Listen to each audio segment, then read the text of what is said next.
Hello students, कैसे हैं आप लोग। आज आप लोगों के लिए जो टॉपिक है वो है लिंग निर्धारण यानी कि सेक्स डिटर्मिनेशन।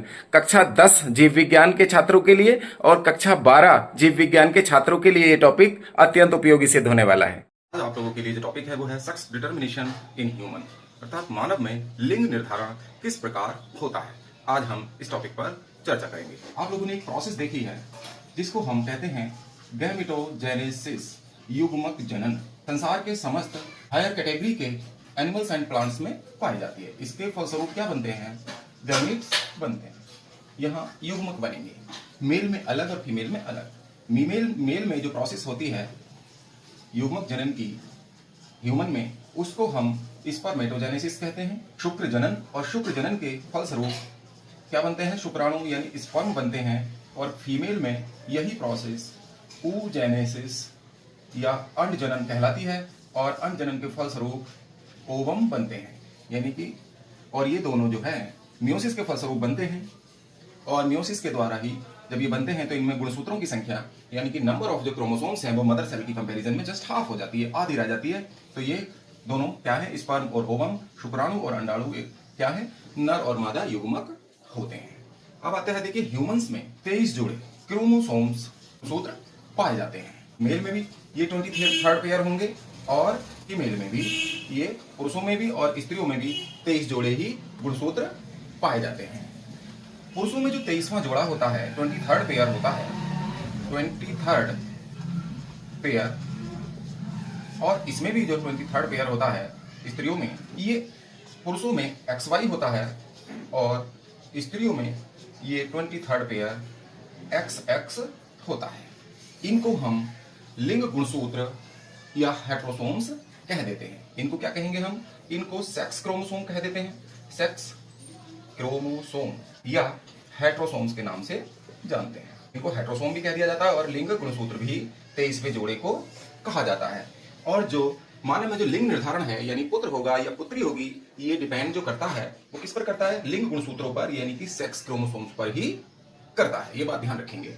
और देखिए, जो 22 जोड़े होते हैं, जो 22 पेयर्स होते हैं, ये जो 23वां जोड़ा है वो तो लिंग गुणसूत्र हो गया। अब दोनों में, मेल और फीमेल में जो 22 जोड़े हैं वो एक जैसे होते हैं, यानी कि सेम होते हैं, अर्थात XX ही होते हैं। इनको हम ऑटोसोम्स कहते हैं। अब देखिए, हम मेल की और फीमेल की जो जीन स्ट्रक्चर है उसको समझ लें।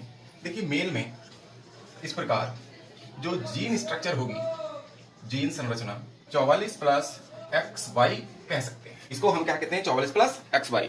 चूंकि ये ऑटोसोम्स होते हैं तो इनको हम AA प्लस XY भी कह सकते हैं। तो ये लिख दें या ये लिख दें, तो ये जीन संरचना हो गई मेल में। अब यही फीमेल में देखेंगे। अगर फीमेल में यही स्ट्रक्चर, तो फीमेल में भी क्या होगा?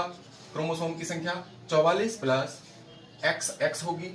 और इसको, ये ऑटोसोम्स हैं और इसको हम, मेल के जीन स्ट्रक्चर ये है और फीमेल की जीन स्ट्रक्चर ये हो जाती है। अगर हम इनके गैमीट्स बनाएं, इनके युग्मक, तो मेल और फीमेल के देखिए युग्मक क्या हो जाएंगे? अगर गैमीट A प्लस X होगा और दूसरा होगा A प्लस Y। इसमें दो प्रकार के युग्मक बनेंगे और इसमें जो युग्मक बनेंगे फीमेल में वो क्या बनेंगे? A प्लस X, और दूसरा भी A प्लस X बनेगा, क्योंकि ये दोनों ही, ये जो दोनों जितने भी अंडाणु होंगे, ओवम बनते हैं, फीमेल गैमीट, वो सब एक जैसे होते हैं। लेकिन जो स्पर्म बनते हैं, यानी कि मेल गैमीट, इनको हम मेल गैमीट या स्पर्म कहेंगे। ये मेल गैमीट हैं और ये फीमेल गैमीट, ये फीमेल गैमीट होते हैं। तो ये तो एक जैसे होते हैं, लेकिन मेल गैमीट जो स्पर्म है वो क्या होंगे? दो प्रकार के होते हैं, X और Y प्रकार के।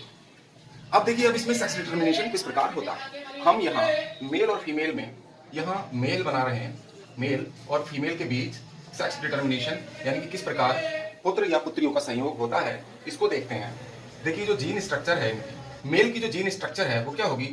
AA प्लस XY होगी, और फीमेल की जो जीन स्ट्रक्चर होगी AA प्लस XX होती है। इनके, इसमें दो प्रकार के गैमीट बनेंगे और इसमें भी दो प्रकार के गैमीट बनेंगे। अभी आप लोगों को ये बता रहा है, स्पर्म ये हुआ, एक स्पर्म ये हुआ, और एक स्पर्म ये, और एक स्पर्म ये हुआ। ये ओवम हुए दोनों, क्योंकि ये फीमेल गैमीट हैं।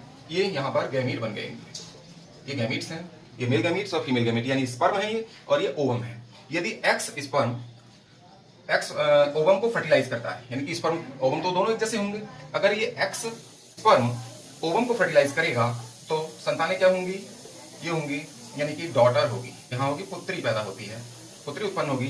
फिर यही वाई जो है इसको अगर फर्टिलाइज करता है तो ए प्लस एक्स वाई, यानी कि सन, पुत्र उत्पन्न होता है। ऐसे ही अगर ये एक्स इसे फर्टिलाइज करता है, ओवम को फर्टिलाइज करेगा तो डॉटर, और वाई जो है इसको फर्टिलाइज करेगा तो सन।